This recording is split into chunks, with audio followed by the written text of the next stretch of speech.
वृंदावन की गलियों में एक समय ऐसा भी आया जब सबसे पवित्र प्रेम पर ही सवाल उठने लगे। राधा, जिन्हें आज हम प्रेम की सर्वोच्च प्रतीक मानते हैं, उसी वृंदावन में कभी तानों और आरोपों का सामना कर रही थी। लोग फुसफुसाते थे, वह पराई घर की बहू होकर भी रात के सन्नाटे में कृष्ण से मिलने क्यों जाती है। गाँव की औरतें, खासकर जटिला और कुटिला, हर मौके पर राधा को ताने देती। धीरे धीरे एक शब्द पूरे गाँव में फैल गया, कलंकिनी। ये शब्द सिर्फ एक अपमान नहीं था, बल्कि राधा के अस्तित्व पर चोट था। लेकिन राधा ने कभी किसी से सफाई नहीं दी। उनका प्रेम शब्दों से नहीं, आत्मा से जुड़ा था। उसी समय एक दिन अचानक वृंदावन में खबर फैली कि कृष्ण गंभीर रूप से बीमार पड़ गए हैं। उनका चेहरा पीला पड़ गया था और शरीर निर्जीव सा लगने लगा था। यशोदा मैया घबरा गई। वैद्य, ओझा सब बुलाए गए, पर कोई भी कारण समझ नहीं पा रहा था। तभी एक अजनबी साधु नंद भवन में आया। उसकी आंखों में अजीब सा तेज था। उसने कृष्ण को देखा और बोला, इनका इलाज साधारण औषधि से नहीं होगा।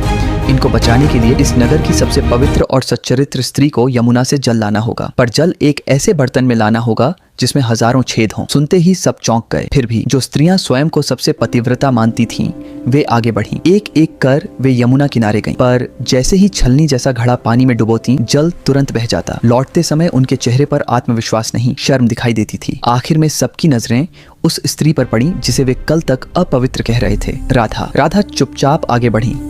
उनकी आंखों में न गुस्सा था, न शिकायत, बस एक शांत विश्वास था। उन्होंने यमुना के जल को हाथ लगाया और धीरे से घड़ा भर लिया। अद्भुत दृश्य था। छेदों से भरा वह पात्र जल से लबालब भरा हुआ था, पर एक बूंद भी बाहर नहीं गिरी। वह जल जब कृष्ण के होठों से लगा तो जैसे मृत प्राय शरीर में फिर से प्राण लौट आए। कृष्ण उठकर बैठ गए और सबकी ओर देखकर मुस्कुराए। तब उन्होंने कहा, जिस प्रेम में स्वार्थ नहीं होता उसे दुनिया समझ नहीं पाती। जिसे तुमने कलंक कहा, वही प्रेम सबसे पवित्र है। राधा का नाम मेरे बिना अधूरा नहीं, बल्कि मेरा नाम राधा के बिना अधूरा है। उस दिन वृंदावन की भीड़ शांत थी। किसी के पास राधा की आंखों में देखने का साहस नहीं था। और उसी दिन से लोग समझ गए, देह के नियमों से परे भी एक प्रेम होता है जिसे आत्मा पहचानती है।